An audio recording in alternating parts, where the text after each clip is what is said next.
அடுத்தவன் ஆயிட்டான். இப்ப என்ன ஆகி போச்சு, அந்த பக்கம் வந்து ஏகப்பட்ட பாப்புலேஷன் கூடி போச்சு, அந்த பக்கம் ஏகப்பட்ட தொகுதி கூடுது, இந்த பக்கம் தொகுதி குறையும் சண்டை. உங்களை யார் தடுத்தா? உங்களை யார் தடுத்தா? இப்பயும் ஒண்ணு கெட்டு போயில. 45 வயசு வரைக்கும் இருந்துச்சுன்னா இப்பயும் ஒண்ணு கெட்டு போயில. நான் சொல்றது எனக்கு இந்த லாபமா இருக்குதா? நீங்க 4 பிள்ளை பார்த்தா எனக்கு என்ன கிடைக்க போகுது? சரிங்களா? உங்க கம்யூனிட்டிக்கு நல்லது சொல்றேன், புரிஞ்சுக்கங்க புரிஞ்சுக்கங்க, தயவு செய்து take it very serious. Joke சிரிச்சுக்கங்க. நீங்க அந்த கேப்சூல் மாத்திரை சாப்பிட்டுருப்பீங்கல்ல, கேப்சூல் வடிவத்தில் இருக்கும்ல, அது ஏன் கேப்சூல் பண்ணி தராங்க? அந்த மாத்திரையை உடைச்சிங்கன்னா உள்ள கசப்பான மருந்து இருக்கு, அந்த கசப்பு தெரியக்கூடாதுங்கிறக்கா கேப்சூல் பண்ணி போட்டிருக்காங்க. நான் சொல்லி கொடுக்கறது வந்து அப்படி ஜாலியா சிரிச்சுக்கிட்டே போகணும். ஆனா ராத்திரி குப்புரடிக்க படுத்துட்டு பாண்டே செம்மையா பேசினாலும் சொல்லக்கூடாது. அதுல உள்ள விஷயம் அந்த மருந்து என்ன நீங்க பார்க்கணும். அது என்ன மருந்து sir? You got it, sir, but you are 60, sir.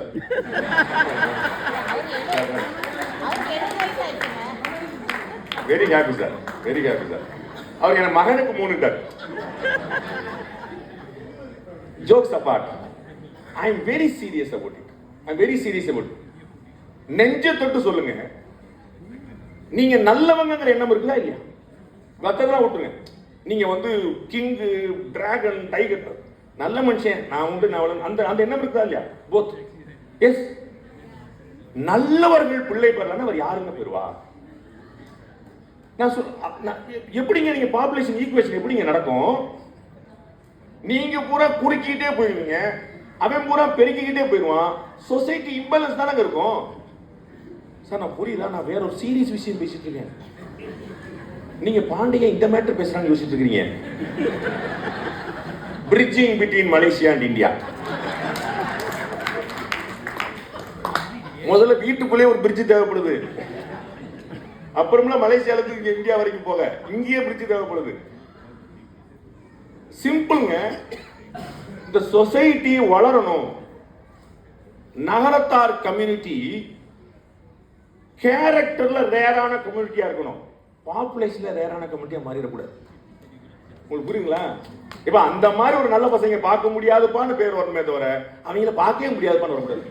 மொத்தம் 4 பேர் தான் இருப்பாங்க. என்ன அது ஓடி போயிடுவாங்க. உங்களுக்கு புரியுது? அது வந்து நீங்க உங்க சொசைட்டிக்கு செய்யற நல்லதான்னு கேட்கிறேன். நீங்க உங்க சொசைட்டிக்கு செய்யற நல்லதா? நீ பேசிட்டு சாயந்தரம் பிளைட்டை பிடிச்சிட்டு போயிடுவ, பிள்ளை யார் வளர்ப்பா? ரைட்டா? நான் பதில் கேட்பேன், உங்களை தான் யார் வளர்த்தா? இப்ப 3 பிள்ளை இருக்கிறாள் கைதுக்கு சொன்னேன்ல, 3 பேர் நாங்க கசின்ஸ், நாங்க பிரதர் சிஸ்டர் சிப்ளிங்ஸ் 3 பேர் சொல்லி கைது கொடுங்க. நாங்க 3 பேர் இருக்கிறோம், எங்க அண்ணன் தம்பி அக்கா தங்கச்சி, நாங்க 3 பேர், அட்லீஸ்ட் 3.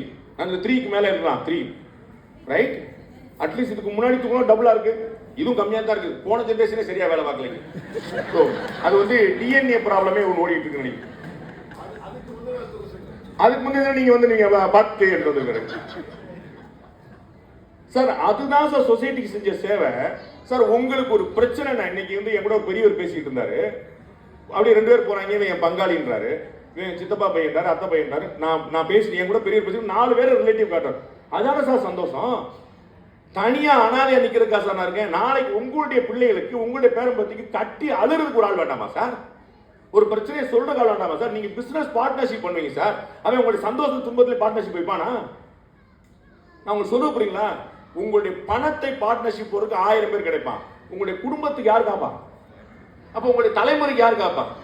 அப்ப குறைஞ்சபட்சம் ஒரு 2, 3. அது என்ன ஒரு நோய் வந்துருச்சுன்னு எனக்கு புரியல. வெஸ்டர்ன் கல்ச்சர்ல குடும்பமே கிடையாது. யூ வோன்ட் பிலீவ், நான் சிங்கப்பூர்ல வந்து கவர்மெண்டோட இன்வைட்டியா ஒரு 6 நாள் போயிருந்தேன். இந்த லிட்டில் இந்தியா கலவரம் நீங்க கேள்விப்பட்டிருப்பீங்க.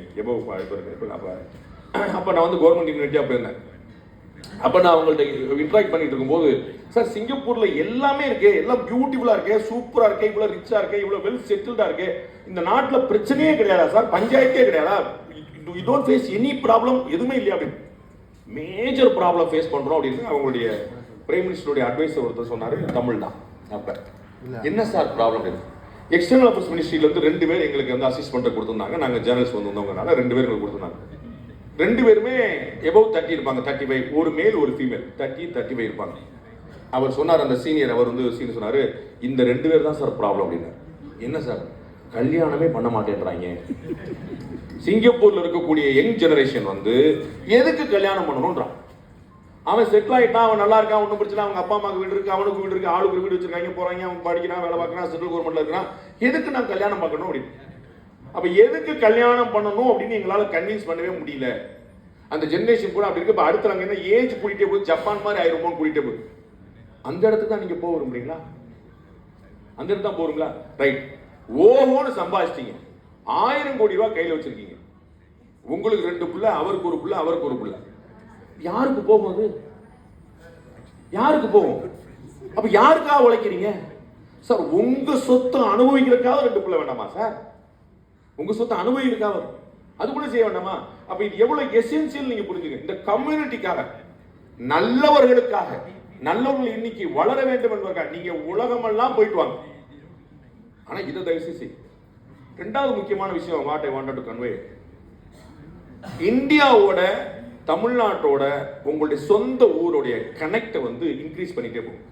இந்த ஃப்ரீக்வன்சியை இன்க்ரீஸ் பண்ணிட்டே போங்க. இங்க எப்படி இருக்குன்னு எனக்கு தெரியாது. செஷல்ஸ் நான் போயிருந்த போது அங்க ஒரு நல்ல படம், ரொம்ப டைனி மைனாரிட்டி, ரொம்ப கம்மியான குரூப் தான், பட் ரொம்ப ஹைலி இன்ஃப்ளூயன்ஸ். அங்க நம்ம வந்து நீங்க செஷல்ஸ் போயிருக்கீங்களா?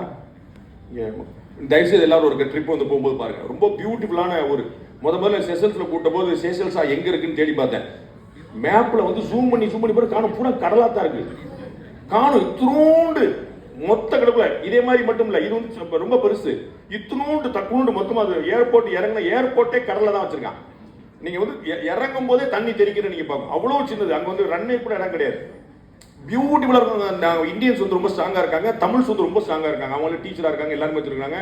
பெட்டி கடையில கூட பீர் விற்கிறாங்க. நமக்கு வந்து எங்கேயும் தேடி அலைய வேண்டியதே இல்லை. அப்படியே போய் டக்குன்னு போயிருந்தா அப்படி எல்லாம் வச்சிருக்காங்க. அவங்களே காலையில வந்து ஒரு டீச்சரா வேலை பார்க்குறா, சாயந்தரம் குடும்பம் எடுத்திருக்காரு, அங்க சாயந்தரம் வந்து கடை எடுத்திருக்காரு. ரொம்ப பியூட்டிஃபுல்லா இருக்காங்க, நல்லா இருக்காங்க. என்ன நல்ல பழக்கம் அவங்க பண்றாங்கன்னா, அவங்களுடைய எல்லா ரிச்சுவல்ஸையும், எல்லா சடங்குகள், எல்லா பந்தங்கள் இன்க்ளூடிங் மேரேஜ் தமிழ்நாட்டுக்கு வந்துடுறாங்க.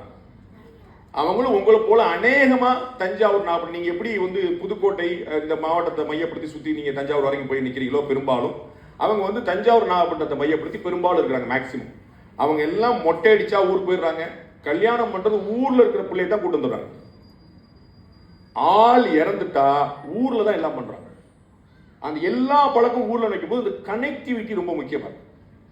நான் இங்க சந்திச்ச ஆட்கள் பூரா பாத்தீங்கன்னா, நான் பிறந்ததே மலேசியா, எங்க அப்பா பிறந்ததே மலேசியா, என் புள்ள பிறந்தது மலேசியா, என் கல்யாணம் பண்ணது மலேசியா அப்படின்னு தமிழ்நாட்டில் இருக்கக்கூடிய முக்கியமான குடும்பத்தில் இருக்கக்கூடிய பெண்கள் வரைக்கும் இங்க இருந்து ஏற்றுமதி வரைக்கும் அங்க இருக்கும் மலேசியா ஆர்ஜினா இருக்காங்க. எத்தனை பேருக்கு புரிஞ்சது தெரியல, புரியாத வரைக்கும் எனக்கு சேஃப்டி. அப்ப மலேசியால வந்து அவ்வளவு பெரிய அங்க லிங்க் வந்து அங்க தமிழ்நாட்டில் கிரியேட் ஆகுது. அதை வந்து நீங்க இங்க பண்ணணும்னு நான் சொல்றேன். உங்களுடைய குடும்பத்துல அந்த வளர்ச்சிக்கான, அந்த கனெக்டிவிட்டிக்கான, இல்லைன்னா ஊருங்கிறது நீங்க டிவியில பாக்குற விஷயமா மாறிடும். என் ஊர் எப்படிப்பட்டது, என் ஊர் அப்படிங்கிற டிவியில பாக்குற விஷயம் இல்லை, அது நீங்க கீழே இறங்கி பார்க்கணும். ரொம்ப நிறைய விஷயம் சொல்லும்போது இந்த ஏன் அந்த கீழே இறங்கி பார்க்கணும்னு சொல்லி சொல்லும்போது, எல்லாத்தையுமே நீங்க டிவிலையும் சினிமாலையும் பார்க்கறத விட, நான் இப்போ டிராவல் பண்ண நண்பரோட கார்ல பூரா தமிழ்நாட்டு தமிழ் எஃப்எம் ஓடிட்டு இருந்துச்சு. எஃப்எம்ல எல்லாம் பாட்டு கேட்டுருந்தாங்க, ஜாலியா பழைய பாட்டாக கேட்டாங்க. இந்த நம்மளுக்கும் தமிழுக்குமான கனெக்டிவிட்டி சினிமா மட்டும்தான் ஆயிப்போச்சு. சினிமாவை தவிர நமக்கும் தமிழ்நாட்டுக்கும் கனெக்டிவிட்டியே கிடையாதுங்கிற மாதிரி ஆயிடுச்சு. அது வந்து ரொம்ப ஆபத்துல போய் முடியும். ஏன்னா எங்க ஊர் சினிமா வந்து வேற ரேஞ்சில் போயிட்டு இருக்கு. அது வந்து கற்பனையே பண்ண முடியாத கொண்டு போய் நிப்பாட்டிட்டு, இன்னும் அதை பார்த்து வந்து நம்மளும் கெட்டு போற மாதிரி ஒரு ஆபத்து வந்துடக்கூடாது. அப்போ வந்து ஆனால் கனெக்டிவிட்டி அது ஒன்று, அதை தாண்டி நமக்கான ஒரு குடும்பம் அங்கே வந்து நிற்கணும்னு வச்சுக்கோங்களேன். எல்லாருக்குமான மெமரி நம்ம வந்து பார்த்துருக்கோம். சயின்டிஃபிக்கா நீங்க டாக்டர்ஸ்ட கேட்டீங்கன்னா சொல்லுவாங்க, ரிமோட் மெமரின்னு ஒன்று சொல்லுவாங்க. மெமரி நம்ம எல்லாருக்கும் இருக்கிறது. பயாலஜிக்கலா ரிமோட் மெமரின்னு ஒன்று சொல்றாங்க. வயதான பெரிய மனிதர்கள், நம்ம ஊர்ல மகதீர் இருக்கார் பாருங்க, அவர் வயசு தெரியலையா உங்களுக்கு? 100. அவருடைய மெமரி நீங்க பார்க்கணும். அங்க ஊர்க்காரில் கலைஞர் இருந்தார் பாருங்க, என்ன மெமரி பாருங்க. கலைஞர் வந்து 95-96 வயசு வரைக்கும் எப்படி இருந்தாருன்னு எல்லாரும் கேட்பாங்க. அப்ப நான் சொல்லுவேன், அவருடைய ஒவ்வொரு பிறந்த நாளுக்கும் முதல்ல என்ன தெரியுமா செய்வாரு?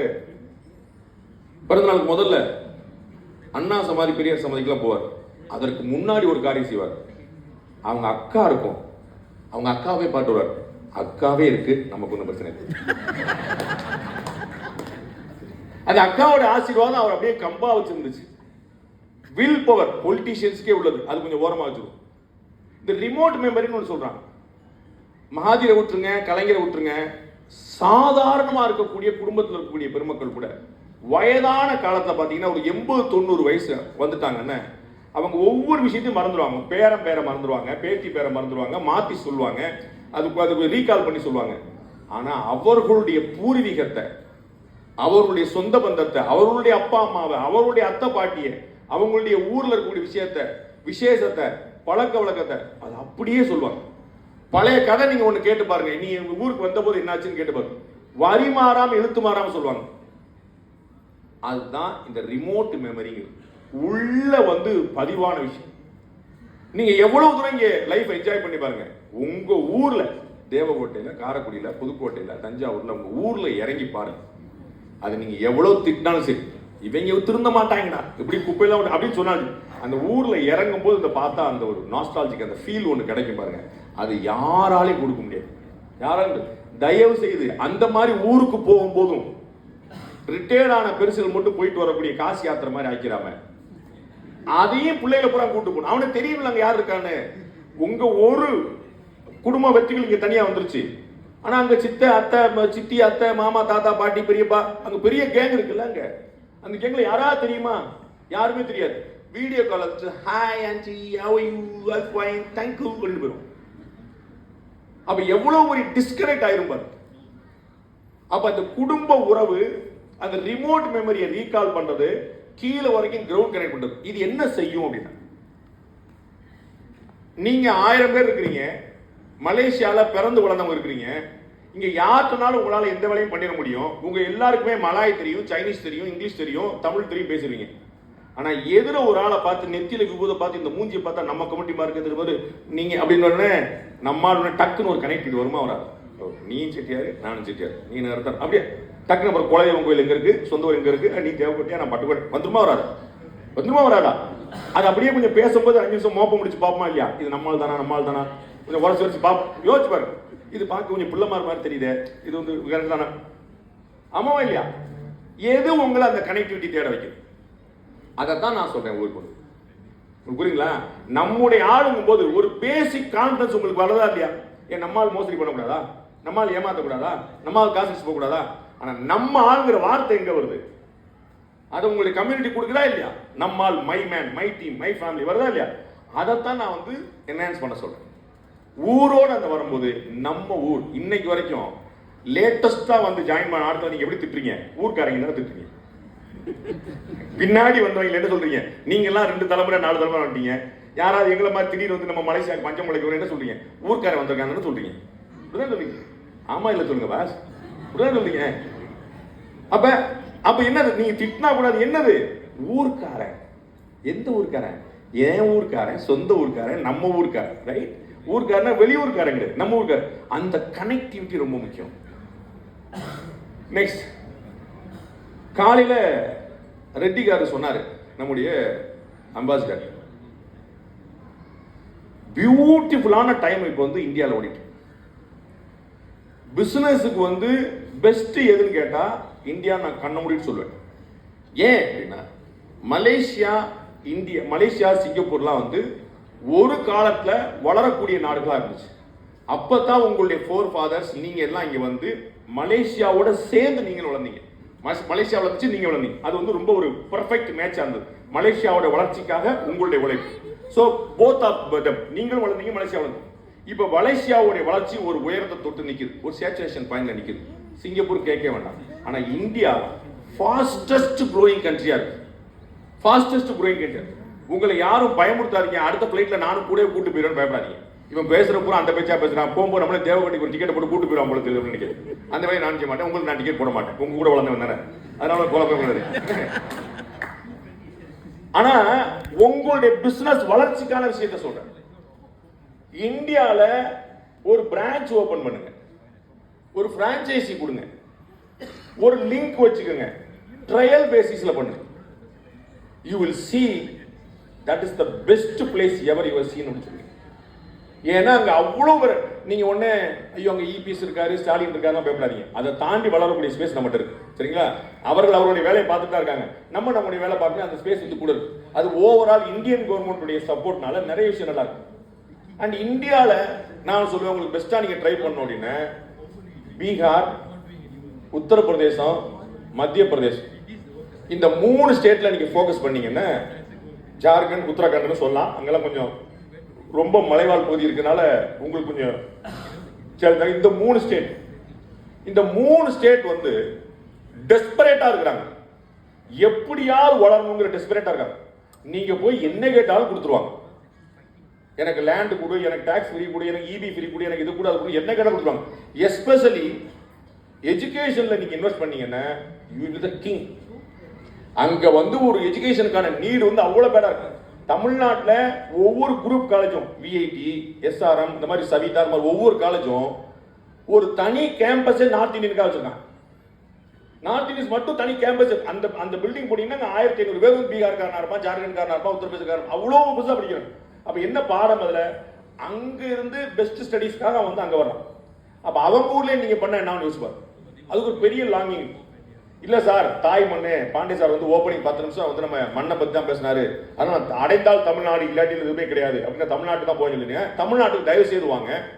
தமிழ்நாட்டில் உங்களுடைய ஏரியாவே நல்ல ஏரியா தான், இன்னும் வளர வேண்டிய ரொம்ப இருக்கு. அதே புதுக்கோட்டை, அதே பட்டுக்கோட்டை, அதே தஞ்சாவூர் பெரிய, அதை விட இன்னும் பெட்டரான பிளேஸ் சொல்லுவேன்.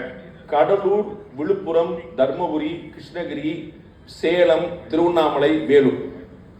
இங்க இன்வெஸ்ட் பண்ணீங்கன்னா ரொம்ப காம்படிட்டிவ் காஸ்ட்ல வந்து உங்களுக்கு லேபர் ஃபோர்ஸ் கிடைக்கும், ரொம்ப சீப் காஸ்ட்ல லேண்ட் கிடைக்கும், பெரிய அளவுல இண்டஸ்ட்ரீஸ் கிடையாது. மேனுஃபேக்சரிங் யூனிட் போட்டீங்க, எது கூட அடல் கடை போட்டா கூட ஓடும், பயங்கரமான ஃபைனான்ஸ் போட்டா கூட பூரா சேட்டும் பூரா அங்கதான் தொழில் பண்ணிட்டு இருக்கான். அப்ப நீங்க ஒரு சின்ன மைக்ரோ மைனாரிட்டியா ஒரு தொழில் பண்ண நினைச்சாலும் சரி, இல்லாட்டி பெருசா வந்து இன்வெஸ்ட் பண்ணா, இந்த ஏரியா ரொம்ப பாவப்பட்ட பூமி. அந்த பூமி எல்லாம் நான் சொன்ன அந்த இடங்கள் இருக்கு பாத்தீங்களா, வேலூர்ல ஆரம்பிச்சு திருவண்ணாமலை இருந்து கிருஷ்ணகிரி தர்மம் வரைக்கும் பாவம். வன்னிய சமுதாயத்து மக்களும் பட்டியல சமுதாய மக்களும் வந்து அரசியல்வாதிகள் நம்பி நம்பி நம்பி வீண் போய் எந்த விதமான குரோத்தும் இல்லாம அங்க முந்திரி தோப்பத்தோட வாழ்க்கையில உட்கார்ந்துருக்காங்க. அங்க போய் நீங்க வந்து அவர்களுக்கான எஜுகேஷன்லயோ வேற இண்டஸ்ட்ரியிலயோ வேற போட்டீங்கன்னா huge spaces. And government of இந்தியால பெரிய அளவுக்கு சப்போர்ட் பண்றாங்க. முன்னாடி வந்து இந்த ஆண்டர்பிரனர் அப்படின்னு சொல்லி ஒன்று வர்றது, ஒரு ஸ்டார்ட் அப் ஒன்று வர்றது பார்த்தீங்கன்னா மொத்தமா 200-300 பார்க்க முடியாது. இன்னைக்கு வந்து லட்சங்களை தாண்டி போயிருக்கு. லாஸ்ட் 10 years லட்சத்தை crossed 1 lakh. And every day 3 பேர், இந்த நம்ம வைர வியாபாரி தம்பி மாதிரி அவ்வளவு பேர் சொல்றாங்க நான் ஒரு ஆண்டர்பிரனர். அந்த ஆவரேஜ் ஏஜ் பாத்தீங்கன்னா, இந்த சொந்தமா பிசினஸ் பண்ணக்கூடிய ஆவரேஜ் ஏஜ் பாத்தீங்கன்னா 30 தான் இருக்கு. சார் வந்து ஜொமேட்டோ பத்தி அதை பத்தி சொன்னார், இன்னொரு சொன்னார், நம்ம ஜொமேட்டோ நினைக்கிற ஸ்விக்கி பத்தி சொன்னார். அவ்வளவு பண்ணிட்டு இருக்கிறாங்க. நீங்க சாய் கிங்ஸ் ஒரு பிராண்ட் கேள்விப்பட்டிருக்கீங்களா? தமிழ்நாட்டில் சாய் கிங்ஸ் ஒன்று கேட்டு நீங்க அங்க வந்து நீங்க பாத்தீங்கன்னா தெரியும் உங்களுக்கு. டீ கடை, வெறும் டீ கடை 2 பேர் சேர்ந்து ஆரம்பிச்சாங்க, ஒரு பார்ட்னர்ஸ். அதுல ஒருத்தர் பிராமின், ஒருத்தர் முஸ்லீம்.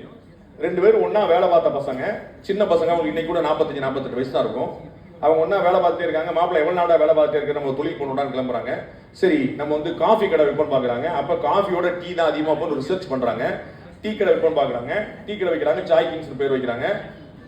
அந்த சாய் கிங்ஸ் டீ கடை ஆரம்பிச்ச நேரம், டீ கடை பாஸ், நீங்க டீ கடை ஆரம்பிச்சா அவங்க வீட்டுல என்ன சொல்லுவாங்க பாத்துக்கோங்க. போய் டீ கடையா அப்படிமாங்க. ரைட், உனக்கு வந்து புத்தி கெட்டு போச்சா, நான் அவனை எப்படி வளர்த்தேன், மானே தேனே பொன்மானு கிடைச்சல டீ கடை போய் டீ ஆட்டெல்லாம் லாய்க்கு சொல்லி உங்க அம்மா அவனை அன்னைக்கே திட்டம் சரியா போச்சு அப்படின்னு சொல்லுவாங்க. ரைட், மோடிஜியை பாத்தீங்களா? அப்ப பாத்தீங்களா, நான் டீ கடை வந்து மோடிஜி ஆயிட்டேன். டிவி தேம்புரா மோடியா தான் எத்தனை நாடு வரும் நமக்கு? ஒரே ஒரு மோடி தான், ஒரே ஒரு பாஷா தான். ஒரே ஒரு மோடி தான், ஒரே ஒரு பாஷா தான். எதுக்கு பாஷாவை சொன்னேன்னா, நாடி நரம்பு நகம் சதை முடியில எல்லாம் அந்த புத்தி இருந்தா மட்டும்தான் அங்க போய் மோடி உட்கார முடியும். அது வந்து 1 இன்ச்சு தானும் தூங்குவதில்லை, உலகத்தையும் தூங்க விடுவதில்லை. தலைமை அவரும் தூங்குறதில்லை, எவனையும் தூங்க விடுறதில்லை. பூரமைங்க. உக்ரைன் ரஷ்யா வார் ஆரம்பிச்ச போது ராத்திரி 12:45 எக்ஸ்டர்னல் அஃபேர்ஸ் மினிஸ்டர் ஜெய்சங்கருக்கு போன் வருது. யார்ட்டு? மோடிட்டு. ஜகே ஹோ, அவர் சொன்ன வார்த்தை. முழிச்சிட்டு இருக்கியா? அப்புறம் உங்கள்கிட்ட வேலை பார்த்து முழிக்காம இருக்க முடியுமா? ஆமா சார், திருதிரு முழிச்சுட்டு இருக்கேன் இருக்காரு.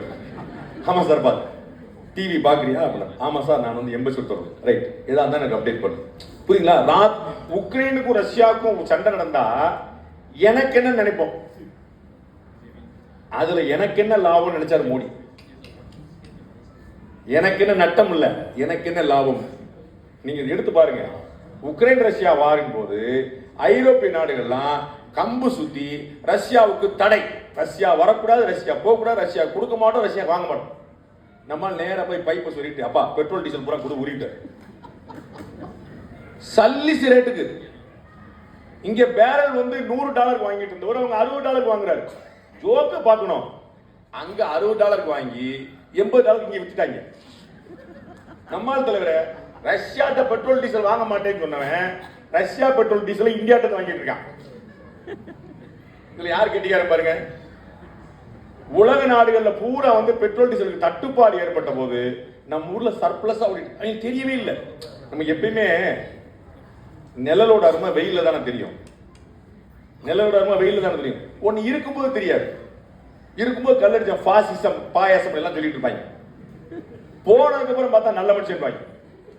ஜெயலலிதா இருந்தபோது பாருங்க, எப்பா என்ன லேடி எல்லாரும் படப்போடு காலில் போது எப்பா இப்படியா அப்படின்னு. இப்ப போன அப்புறம் இரும்பு மனுஷி சார், அந்த மாதிரி ஆள் கிடையாது சார், அந்த மாதிரி இருக்கும் என்று சொல்லிட்டு தெரியும். இப்ப அந்த மாதிரி போனப்புறம் பதறக்கு, ஐயோ அந்த மாதிரி பயங்கரமா வச்சிருக்கு. என்ன சார் அந்த மாதிரி போனப்புறம் கட்சி இத்தனையா சிதறிடுச்சு, அப்ப அந்த மாதிரி எப்படி கண்ட்ரோல் வச்சிருந்தாங்க. நீ தானப்பா வேற வாய் அங்க வேற மாதிரி பேசுற. இன்னைக்கு அப்ப இருக்கும்போது நமக்கு அந்த மகத்துவம் தெரியறது இல்லை. இப்ப மோடி வந்து எப்படி உலக தலைவர்களை சார் ட்ரம்ப் சேர் எடுத்து போறார் சார், பின்னாடி நிக்கிறார் சார், தலைவர் உட்கார் தலைவர், அவர் என்ன you are the great prime minister அப்படின்னு. ஆஸ்திரேலியன் பிரைம் மினிஸ்டர் வந்து யூ ஆர் த பாஸ் அப்படின்றார். எவ்வளவு பெரிய வேல்யூ பாருங்க. இது ஒரு மனிதருக்கு கிடைச்ச வேல்யூ இல்லையா சார், இந்த நாட்டுக்கு கிடைச்ச வேல்யூ. எங்க போனாலும் நம்முடைய தார்மீகத்தை விட்டு கொடுக்காம இருக்கமே, அந்த நாட்டின் வளர்ச்சிக்கு கொடுக்குறோமே. 50 வருஷம் முன்னாடி வரைக்கும் நம்ம ஏற்றுமதியில ஆளே கிடையாது, ஏற்றுமதியில ஆளே கிடையாது இந்தியா. இப்ப ஏற்றுமதி அதிகரிச்சு அதிகரிச்சு அந்தந்த நாட்டுக்கு தலைவர்களையும் ஏற்றுமதி பண்ணி கொடுக்குறோம். அமெரிக்கா வேணுமா ஒரு கமலா ஹாரிஸ் வச்சுக்கோ, பிரிட்டன் வேணுமா ஒரு ரிஷி சுனக் வச்சுக்கோ, தமிழ்நாடு மலேசியா வேணுமா அந்த அக்கா வச்சுக்கோ, சரஸ் வச்சுக்கோ, இப்போ படிக்க தலைவர் வச்சுக்கோ, பூரா போ. யாரும் ஷார்டேஜ் இருக்கா எங்கள்கிட்ட வச்சுக்கோ போய் ஆளு. உங்க ஊர் தலைவரை எங்க ஊருக்கு கொடுக்குறோம். அப்ப எவ்வளவு பெரிய சேஞ்ச் பாருங்க, எவ்வளவு பெரிய லீடர்ஸ் போட்டீங்க. உலகத்தை சைனாவுடைய அமெரிக்காவுக்கான சைனா தூதர் வந்து எழுதுறாரு ரொம்ப முன்னாடி ஒரு ஆர்டிகல். எந்த போரும் இல்லாமல் சைனாவுல இந்தியாவுடைய ஆதிக்கம் அப்படிங்கிறது 200 வருஷமா நிக்குதுன்றார். சைனாவுல இந்தியாவின் ஆதிக்கம் 200 ஆண்டுகளா நிக்குதுன்றார், எந்த போரும் இல்லாம. நம்ம எங்கேயும் சண்டைக்கே போறது கிடையாது, போற இடங்களை பூரா இதயங்களை வென்றுட்டு வந்துடும், முடிஞ்சு வச்சு. அப்படியே நமக்கு வந்துடுவான். நம்ம பாசக்கார நம்ம ஊருக்கார பாட்டு, நம்ம மனுஷன் பாட்டு, நல்ல மனுஷன் பாட்டு, ரிலையபிலிட்டி, ட்ரஸ்ட் வர்த்தி, இன்டெகிரிட்டி, டிக்னிட்டி, அது எல்லாத்துக்குமான இடம் அது நம்முடைய மண் தான் கொடுத்தது. அப்ப அந்த மண்ல நீங்க பொண்ணு எடுத்தீங்கன்னா கூட அந்த அம்மாவை கடத்திட்டு வந்துருவீங்க. அதுக்கப்புறம் அந்த அம்மா போய் விட மாட்டீங்க. ஊருக்கு போனுச்சுன்னா 200 வெள்ளி யார் கொடுப்பாங்க, ரைட்? எத்தனை வெள்ளி தலைவர? 500 வெள்ளியா? நடந்தே போயிருவீங்களா தலைவர? அவ்வளவு தூரம் யாரும் செய்வோம், நான் வந்து பாத யாத்திரா போயிருவேன் கூட சொல்லிட்டு. 500 வெள்ளி 1000 வெள்ளி யார் கொடுப்பாங்க? ஆனா உங்க பிசினஸ் அங்க வச்சிருந்தீங்கன்னா தன்னால இருக்கும், அது ஆட்டோமேட்டிக்கா போயிடும். குடும்பத்தை கூட விட்டு தள்ளி நின்றுவீங்க. தியாகம் எவ்வளவோ பண்ணிருக்கோம், இன்னொரு தியாகம் பண்ணுறது போக மாட்டீங்க, அப்பா போய் பார்க்க மாட்டீங்க, ஆட்சியை போய் பார்க்க மாட்டீங்க. ஆனா பிசினஸ் தான் கட்டாயம் போய் பார்ப்பீங்க. அதுக்காவது வாங்க. பெஸ்ட் பிளேசஸ் சொன்னேன், பெஸ்ட் ஸ்டேட் சொன்னேன், பெஸ்ட் இண்டஸ்ட்ரி இருக்கும். உங்களுக்கு அநேகமா தெரிஞ்சிருக்கும். உங்க கையிலே ஒரு தொழில் இருக்கு, அது மனுஷன் இருக்கிற வரைக்கும் பணம் இருக்கும், பணம் இருக்கிற வரைக்கும் பணம் தேவை இருக்கும், அது வந்துட்டு இருக்கும், அது கொடுத்துருவாங்களே நிறைய பேர். டெக்ஸ்டைல் இண்டஸ்ட்ரியும் ஃபுட் இண்டஸ்ட்ரியும் பின்னி பெடல் இருக்குது. இன்னைக்கு காலைல ஒரு நண்பர்கிட்ட பேசிட்டு இருந்தோம், மலேசியாவில் எல்லாமே இருக்கு சார், நல்ல சாப்பாடு கிடைக்க மாட்டேங்குது. என்ன வகையா சாப்பிட்டு பழகிட்டோம், வீட்டில் ஒரு ஆள் சமைக்கிறதுக்கு ஆள் போட்டு பழகிட்டோம், வகை வகையா தொகை தொகையா இதை பண்ணு அதை பண்ணு சொல்லி பழகிட்டோம். தலைவர் ஏங்கிட்டார், ஐயோ அதெல்லாம் ஒரு காலம் அப்படின்ட்டு. இப்ப அப்படி பூரா வீட்டில் சமையல் வச்சு வச்சு பண்ண. இப்ப என்னென்ன எல்லாம் அபார்ட்மெண்ட்ல கூடியிருக்கீங்க. உங்களுடைய வீடுகள்லாம் எப்படி இருக்கும்? ரைட், நகரத்தார் கம்யூனிட்டி வீடுன்னா அது வீடா அரண்மனை, அங்க கல்யாணமே பண்ணலாம். இப்ப நம்ம வந்து குருவி கொடுக்க நீங்களும் பழகிட்டீங்க, ரைட் அப்படின்னு சொல்லி அதுல ஒரு 100 ரூபாய் மிச்சம் பண்ணலாமேட்டு, ரைட் ஓகே இருக்கட்டும். அப்ப வந்து எங்க விட்ட குருவிக்குள்ள எஸ், அம்மா கரெக்டாக கவனிச்சிருக்காங்க.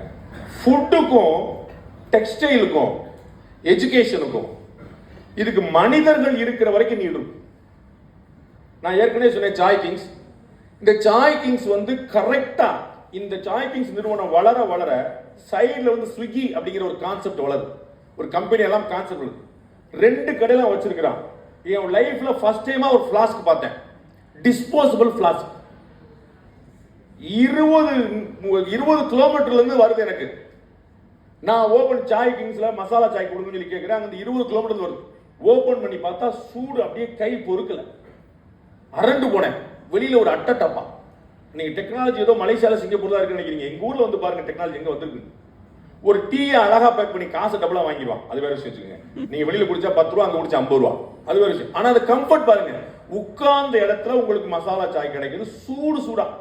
சக்கரை தனி, பால் தனியா நம்மளே ஊற்றி குடிக்கணுமா, அது கேட்கல குடிக்கணும் கேட்காதீங்க, பாலை கலந்து கொடுத்துறாங்க. அவ்வளோ பியூட்டிஃபுல்லான பேக்கேஜ், டிஸ்போசபிள் ஃபிளாஸ்க். அப்படியே ஃபிளாஸ்க் தூக்கி போட வேண்டாம். அப்ப இந்த ஸ்விக்கிங்கிற அந்த டோர் டெலிவரி கான்செப்ட் வளருது, அந்த டீ கடை வளருது. 200 கடை திறந்துட்டாங்க. The Chai Kings டீ கடை become a brand. என்ன பாடம் அதுல? உணவு தொடர்பான எந்த விஷயம் இருந்தாலும் அது ஓகனோடு. ஏன் பெண்கள் யாரும் சமைக்கிறது இல்லை? ஓ தம்பி கிடைச்சல அங்கதான் வந்தியா, என்னடா இவ்வளவு பீடியே போறிய? தப்பு கிடையாது, அவங்களும் சேர்ந்து வேலைக்கு வர ஆரம்பிச்சாங்க. ரைட்? யூ won't believe, இன்னைக்கு தமிழ்நாட்டுக்கு ட்ராக் ரெக்கார்ட் எடுத்து பாருங்க. நான் சும்மா ஃபன் பண்றதுக்கா சொல்ல. எஜுகேஷன்ல காம்படிஷன் எக்ஸாம்ஸ்ல டாப் 10 லிஸ்ட் எடுத்து பாருங்க. அது 10th இருக்கட்டும், +2 இருக்கட்டும், காலேஜா இருக்கட்டும், இன்ஜினியரிங்கா இருக்கட்டும், மெடிக்கலா இருக்கட்டும், நீட்டா இருக்கட்டும், ஐஐடியா இருக்கட்டும், ஜேஇஆ இருக்கட்டும், டாப் 10ல கேரண்டியா 7ல இருந்து 8 பேர் பெண்களா தான் இருக்காங்க. டாப் 10ல 7ல இருந்து 8 பேர் ஃபுல்லா படிக்கிறாங்க. அவ்வளவு அடக்குமுறையை தாண்டி, அவ்வளவு அட்ராசிட்டியை தாண்டி, எல்லா பஞ்சாயத்துலையும் தாண்டி பல்ல கடிச்சிட்டு படிச்சிடறாங்க. நம்மால் பூரா நாங்கெல்லாம் ஆண்ட பரம்பரை சொல்லி தியாக கொடுத்துறேன், நீ படிச்சுக்க மாட்டேன். அப்ப நான் ஆண்களுக்கு சஜஸ்டிவா வேற இடங்கள்ல பூரா சொல்லுவேன், உங்களுக்கு அது வந்து குல வழக்கம். நான் காலேஜா போக சொல்லுவேன், பசங்க பூரா ஆண்டர்பிரனரா மாறிடுங்க. என்ன பிள்ளைங்க வேலைக்கு வந்துட்டாங்க. நான் வேலை பார்த்த பில்டிங்ல வந்து தந்தி டிவியில் இருக்கும்போது அந்த பில்டிங்ல வந்து மொத்தம் 10,000 பேர் வேலை பார்க்க முடியும். 10,000 பேர் ஒரு ஷிஃப்ட்ல வேலை பார்க்க முடியும். அவ்வளவு பெரிய பெரிய கேம்பஸ். 4,000 5,000 பேர் விமன். எங்கால் கையில ஒரு சிகரெட் வச்சிருந்தானே, அந்தம்மா கையில ஒரு சிகரெட் வச்சு யாருக்கிட்ட வாடா பாப்போம். நம்மளால சிகரெட் நினைச்சிட்டான், இப்ப நம்ம விட்டாச்சுங்க, நான் தெரிஞ்சுட்டேங்கட்டான். அந்தம்மா மூக்குழியா போக ரவுண்ட் ரவுண்டா விடுவேன், நம்மளால தோத்துட்டான். சோ வேற யூ கோ, பெண்களுடைய போட்டி ரொம்ப கடுமையா இருக்கு. அப்ப அவர்களும் பிசினஸ்க்கு வந்துட்டாங்க, அவங்களும் ஆண்டர்பிரனரா மாறுறாங்க, அவங்களும் பாலிடிக்ஸ்க்கு வந்துட்டாங்க, எல்லா இடத்துலயும் நிக்கிறாங்க. இவ்வளவு ஆண்டுகளாக அடக்கப்பட்ட ஒடுக்கப்பட்ட ஒரு சமூகமாக பெண்ணினம் இருக்கிறது. அக்ராஸ் கம்யூனிட்டி, எல்லா கம்யூனிட்டி. அது வந்து இந்த சமூகம் அந்த சமூகம் எல்லாம். அதனால அந்த சக்தி அழுத்தப்பட்ட அணுசக்தி போல அப்படியே அமுங்கி அமுங்கி அமுங்கி அமுங்கி பயங்கர ஷார்ப்பா இருக்கு, பயங்கர வெயிட்டா இருக்கு. அது அப்படி மூடிய திறந்தா அணுகுண்டு மாதிரியே வெடிக்கும். ஜெயலலிதா அரசியல் இருக்கும்போது என்ன ஆச்சுன்னு பாத்தீங்க? இந்திரா காந்தி இருக்கும்போது ஒரு நாடே உருவாக்கிருச்சு சார், குளோபல் மேப்பே மாத்திருச்சு. இன்னைக்கு பங்களாதேஷ்னு ஒரு கண்ட்ரி இருக்குது எங்க அம்மாவால. ரைட்? மேப்பே மாத்து. அதற்கு முன்னாடி சாத்தியமா பின்னாடி சாத்தியமா? குளோபல் மேப்பே ஒரு லேடி மாத்திட்டாங்க. அப்ப அவர்களுடைய பவர் எப்படிப்பட்ட பாருங்க. லேடிஸ் வந்து அதனால தான் அன்னைக்கு வச்சிருக்காங்க நினைக்கிறேன். கொஞ்சம் விட்டோம்னா அப்படியே தட்டி தட்டி வச்சுட்டு, நீ எங்க குல விளக்கு, நீ எங்க குத்து விளக்கு அப்படின்னு சொல்லி அப்படியே பொருத்தி அங்கேயே வச்சிடறாங்க. அது வந்து ஒரு அக்னி குஞ்சு, அது வந்து ஒரு பெரிய ஃபயர். வெந்து தணிந்தது காடு அப்படிங்கிற மாதிரி ஒட்டு மொத்தமா கொடுக்கும். அது ஒரு பாசிட்டிவ் எனர்ஜி. பெண்கள் தான் இந்த கலையை, இந்த கலாச்சாரத்தை, இந்த பண்பாடை, உங்களுடைய குடும்பத்தை, உங்களுடைய வம்சத்தை எல்லாத்தையும் தாங்கி பிடிக்கக்கூடிய ஒரு பெரும் தூணா இருக்கிறார். அவர்கள் செய்யக்கூடிய தியாகம் வந்து கற்பனை பண்ண முடியாது, கற்பனை பண்ண முடியாது. நான் என்னுடைய தாயும், என்னுடைய சகோதரியும், என்னுடைய மனைவியும், என்னுடைய பிள்ளைகளையும் மனசுல வச்சே சொல்றேன், கற்பனை பண்ண முடியாது. ரொம்ப மேம்போக்கான ஆண்கள் வந்து வாழ பழகும். டீப் ரூட்டடா பெண்கள் இருக்காங்க, டீப் ரூட்டடா. அவள் தாட் ப்ராசஸே வேற. அவர்கள் பிசினஸுக்கு வரும்போது அதே தான். நீங்க யோசிக்கிறதோட 100 மடங்கு மாத்தி யோசிக்கும். யோசிச்சு பாருங்க, ஆபீஸ்ல எல்லா விஷயமும் நீங்க வந்து டிஸ்கஸ் கூட பண்ண மாட்டீங்க. வீட்டுல எந்த விஷயமும் அவங்க டிஸ்கஸ் பண்ணாம செய்ய மாட்டீங்க. அவங்க சம்பந்தம் இல்லாம சொல்லுவாங்க, வேண்டாம் உங்க அத்தை பையன்ட்ட வச்சுக்கிடாதீங்கம்மா. அவனை பார்த்து நீ எப்படி சொல்லுவ, அவன் யார் தெரியுமா எனக்கா உயிர் கொடுத்தான், வேண்டாம் நான் சொல்றேன். 6 வருஷம் கழிச்சு சொல்லுவோம், கவிதா நீ அன்னைக்கே சொன்னீங்க, கரெக்டா சொன்ன, எப்படி கண்டுபிடிச்ச. அவங்க ரொம்ப டீப். அவங்க இந்த நுனிப்புள் மேம்பட அந்த ஒரு கண்ணசைகளை பார்த்துருவாங்க, ஒரு கண்ணசைகளை பார்த்துருவாங்க அவங்களுடைய கேரக்டர் எப்படிப்பட்டது, அவ்வளவு டீப் ரூட். அப்ப அவங்களுக்கு தெரியும் அந்த உறவுல பந்தத்தை அவங்க வச்சிருக்காங்க. அப்ப இந்த இண்டஸ்ட்ரி பக்கம், ஃபுட் பக்கம், டெக்ஸ்டைல் கேட்கவே வேண்டாம். ஃபுல்லா ஒரு காலத்துல உங்களுக்கு ஞாபகம் இருக்கும், எபோவ் 40 எபோவ் 50 இருக்கிறவங்க ரெடிமேடுங்கிறது போகாத ஏரியா வந்துச்சு. நம்மளாம் தச்சு போட்டுக்கிட்டா தான் கௌரவம். ரெடிமேட்லாம் எவனா வாங்குவானா? இந்த குமார் ஷர்ட்ஸ் ஒன்று வந்துச்சு 500 ரூபாய்க்கு, ஞாபகம் இருக்கான்னு தெரியல. அதெல்லாம் வந்து ஐயோ ஏழைகள் போடக்கூடிய பாவம் அப்படிங்கிற மாதிரி இருந்துச்சு. இன்னைக்கு தச்சு போட்டா கோடி சொன்னாங்க, தச்சா போட்ட அப்படியே அவ்வளவு பெரிய ஆளா நீ? தைக்கிறதுக்கு ஆள் கிடையாது, இங்க இல்ல ஊர்லயே ஆள் கிடையாது. ஃபுல்லா ரெடிமேட் தான். நீங்க போனோமா, தலைவனு மாட்டோமா, முன்ன பண்ண பெருசா இருக்கோ லூசா இருக்கோ எப்படி இருக்கோ நம்மள மாதிரி இருக்கோ எடுத்து போட்டு வந்துடுறது. இப்ப அப்படி வந்துருச்சு. அதனால என்ன ஆயிருது, ஆட்களுடைய தரத்தை எடையை விட்டு கணக்கு போடுற காலம் வந்துருச்சு. முன்னாடி நம்ம ஊர்ல பார்த்திருப்பீங்க, 3 மோதிரம் 2 செயின், அதுல ஒரு சிங்கப்பூர் டாலரை வெளியெடுத்து போட்டிருப்பாரு, அவர் புல்லட்ல வருவாரு, அதுல 2 குஞ்சரா தொங்க விட்டுருப்பாரு. நீங்க வந்து பெரிய பண்ண உலகன்னு நினைப்பீங்க. இப்ப அந்த பிசினஸே கிடையாது. அவன் ஷர்ட் பேண்ட் ஷூ இந்த 3 ஐட்டத்துல அவனுடைய ரேஞ்ச், பெல்ட், அந்த 3 ஐட்டத்துல அவங்களுடைய ரேஞ்ச் தெரிஞ்சிடும். லேடிஸ் கேட்க வேண்டாம், பாவப்பட்டவங்க. காலையில் 1, மதியம் 1, சாயந்தரம். எனக்காக கேட்குறேன், உங்க அக்கா வீட்டு கல்யாணம் தானே போறோம், அங்க நான் அழுது ஒடிச்சு போனா நல்லாவா இருக்கும்? நான் கொஞ்சம் பழிச்சுன்னு போனா தான் உங்களுக்கு கௌரவம். முருகேசன் தன்னுடைய வீட்டுக்காரி நல்லா வச்சிருக்காங்க, அதுக்காக தான் அந்த 10 பவுன் செயின் எடுத்து போடுங்க. வீட்டுக்காரி எல்லாம் 10 பவுன் செய்யலாம், அது கல்யாணத்துக்கு மட்டும் தாங்க, அடுத்து சீமந்தத்துக்கு வேற வச்சிருக்கேன். நமக்கு சேவிங்ஸ் அமைங்க தானே, பார்க்க காமெடியா இருக்கும். எங்க வீட்டுல எவ்வளவு சேர்த்து வச்சிருந்தாங்கன்னு எனக்கு தெரியவே தெரியாது. எப்போ தெரியுமா தெரிஞ்சது? நரேந்திர மோடி டிமானிட்டேஷன் கொண்ட போது தான் தெரிஞ்சது. நான் கதறிட்டு இருப்பேன், நான் பிசினஸ் பண்றேன், அதனால வந்து நீங்க தான் இன்ஃப்ளூயன்ஸ். நான் ஐபிசிஎல்லே சொல்லியிருக்கேன், பிசினஸ் பண்ணிருக்கேன். 2019 ஆரம்பிச்சேன், ஒரு ஸ்டாஃபோட ஆரம்பிச்சேன். இன்னைக்கு 2026 வரக்கூடிய மார்ச் 15ஆம் தேதி எங்களுடைய 6வது ஆண்டு விழா நிறைவு பெறுகிறது. ஒரு 61 ஸ்டாஃப் இருக்கிறாங்க. ஸ்லோவா ஸ்டேபிளா நாங்க வந்து பண்ணிட்டே இருக்கோம். வாய்ப்பு கிடைச்சா சென்னைக்கு வரக்கூடிய வாய்ப்பு இருந்தா பாருங்க, இல்லாட்டி யூடியூப்லயே உட்கார்ந்து வழக்கம் போல மிச்சம் பண்ணி பாத்துருங்க. டிமானிட்டைசேஷன் கொண்டு வந்தோடனே என் பொண்டாட்டி நைஸா, என்னங்க என்னங்க இவ்வளவு பாசமா நம்மளை கூப்பிட மாட்டாளே, என்ன பிரச்சனை அப்படின்னு. எங்க எல்லா ரூபாயுமா செல்லாதுட்டாங்க அப்படின்னு. அதுக்கும் உனக்கு என்ன சம்பந்தம்? நம்மகிட்ட தானே காசு இருக்கு நினைச்சு, அதுக்கு உனக்கு என்ன சம்பந்தம்? இந்த இவ்வளவு ரூபாய் மிச்சம் வச்சிருந்தேன்னு எடுத்து கொடுக்குறேன். ஏய் இது ஏதுக்கா? தனியா உள்ள இருந்து எடுத்து வருது, பேங்க்ல போட்டா தான் வருமானம். அடிப்பா கதற கேட்டேன், காசு இல்ல கொடு, காசு இல்ல கொடு. நரேந்திர மோடி வர வேண்டியிருக்கு, வீட்டுல இருந்து காசு எடுக்கிறேன் பூரா கொண்டுட்டாங்க. அப்புறம் நீங்க பேங்க்ல போட்டு அப்படிதான் தெரியும். இப்ப நான் நம்புறதே கிடையாது. இப்போ வந்து இதான் கேட்டேன், வீட்டுல வந்து காசு இல்லப்பாங்க. ஏய் நரேந்திர மோடி திரும்ப சொல்லிட வேண்டி, பூரா டிமாண்ட் சாக்கி பார்த்து ஒழுங்கா வெளியிடு அப்படி. அப்ப சேர்த்த பணத்தை சிக்கனமா செலவு பண்ண பக்குவமா அம்மா கையில கொடுத்து போடுனா, அதான் அப்பா கையில கொடுத்து டாஸ்மாக கொடுத்துருவான். நம்ம நாட்டுக்காகவே உழைச்சு போறாங்க. அவன் வந்து கவர்மெண்ட் ஸ்கூல் எஜுகேஷன் பட்ஜெட் தமிழ்நாட்டில் 40,000 கோடி சார். ஸ்கூல் எஜுகேஷன் பட்ஜெட் 40,000 கோடி, டாஸ்மாக் வருமானம் 50,000 கோடி. நம்ம மக்கள் எப்படி உழைச்சு இந்த நாட்டை காப்பாத்துறாங்க பாரு. 50,000 கோடி சார், மாசம் 5,000 கோடி. டீகோட் பண்ணுங்க, மாசம் 4,700 கோடி மாசம். இது கவர்மெண்ட் வருமானம். அப்ப டிஸ்டிலரி சபை வருமானம். தம்பி யோசிக்கிறார், இந்த பிசினஸ் நல்லா இருக்கே. இவ்வளவு நேரம் சொன்ன நீ டெக்ஸ்டைல்ஸ் ஃபுட் இது இல்லப்பா பயங்கரமா இருக்குது. ஏதோ அந்த பக்கம் போகாம இருக்கனால நம்ம கொஞ்சம் நல்லா இருக்கும்னு நினைக்கிறேன். நம்ம வந்து செய்யற தொழில் நல்லா செஞ்சு ஆசீர்வாதம் வாங்கணும், அதான் ரொம்ப முக்கியம். நம்ம வந்து செய்யற தொழில் ஏன் சாப்பாடு சொல்றோம், ஏன் துணிமணி சொல்றோம், அதுல ஆசீர்வாதம் வரும். ஏன் எஜுகேஷன் சொல்றோம், எஜுகேஷனுக்கு ஃபீஸ் வாங்குவீங்க ரைட், ஆனா நல்ல மாஸ்டர் இருந்தாருன்னு ஆசீர்வாதம் வாங்குவீங்க, கால் விழுந்து கும்பிடுவோம். நான் படிச்ச ஸ்கூல், நான் படிச்ச காலத்து இன்னைக்கு நினைவோடு இருக்கும். நல்ல சாப்பாடு போட்டால் சூப்பராக 4 பேர் கூட்டு வரும். அப்ப நம்ம செய்யற தொழில பணம் மட்டும் இல்லை, லாபம் மட்டும் இல்லை, அந்த ஆசீர்வாதம் சேர்ந்து பாருங்க. ரொம்ப லாஸ்டா நான் முடிக்க விரும்புறேன். இன்னைக்கு ஸ்டார்ட் அப்ஸ் வந்து இந்தியாவில் ரொம்ப அதிவேகத்தில் வளர்ந்துட்டு இருக்கு. இந்தியாவிலேயே இருந்து இந்தியாவிலே பண்றவங்களுக்கு ஒரு பெரிய challenge investment, fear, first generation entrepreneur, இதெல்லாம் அவங்களுக்கு வந்து ஃபியரா இருக்கு. ஆனா உங்க கம்யூனிட்டிக்கு ஆண்டர்பிரனர்ஷிப்ங்கிறது ஜீன்ல இருக்கு, டிஎன்ஏல இருக்கு. பை காட்ஸ் கிரேஸ் உங்களுடைய முன்னோர்கள் புண்ணியத்துல பணமும் தேவையான அளவு இருக்கு. பிசினஸ் பண்றது வந்து ஒரு புதுசு கிடையாது. அண்டு தமிழ்நாடோ இந்தியாவோ அந்நிய மண்ணு கிடையாது, உங்களுடைய தாய் வீடு. ஸோ அவர்கள் அங்க பண்ண முடியும்னா நீங்க டபுளா ட்ரிபிளா பண்ண முடியும். இந்த நகரத்தார் கம்யூனிட்டி தொழிலை நோக்கி போயிட்டு இருந்துச்சு.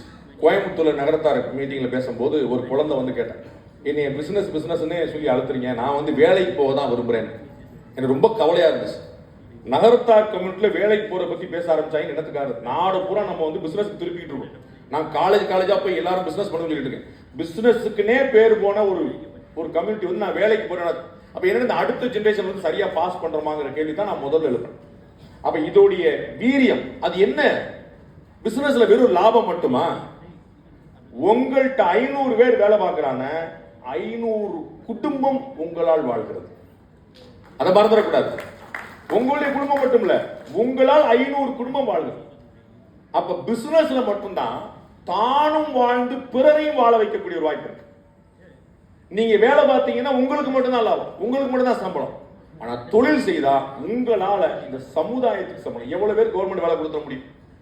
நீங்கள் இந்த ஆச்சரியமான சமூகம், இதனுடைய பெருமையான கலாச்சாரம், பண்பாடு, வரலாறு. நண்பர்களே, யாருக்கு வரலாறு தெரியவில்லையோ அவர்களுக்கு எதிர்காலம் கிடையாது. யாருக்கு வரலாறு தெரியவில்லையோ அவர்களுக்கு எதிர்காலம் கிடையாது. எந்த மரத்துக்கு வேர் இல்லையோ அவற்றுக்கு விழுதுகள் கிடையாது. வேர் இல்லாமல் விழுதுகள் கிடையாது. வேர் விட்டு வளர்ந்து விழுதுகளோடு இருந்தால் வேரையும் சேர்த்து காப்பாற்றும் விழுது. அப்ப கிரவுண்ட் கனெக்ட், ஊரோடு தொடர்பு, நிறைய பிள்ளைகள், தொடர் பிசினஸ், சொந்த ஊர்லயும் business, food, textiles, education. Bihar, Uttar Pradesh, மத்திய பிரதேசம், திருவண்ணாமலை, வேலூர், கிருஷ்ணகிரி, சேலம், கடலூர், விழுப்புரம்.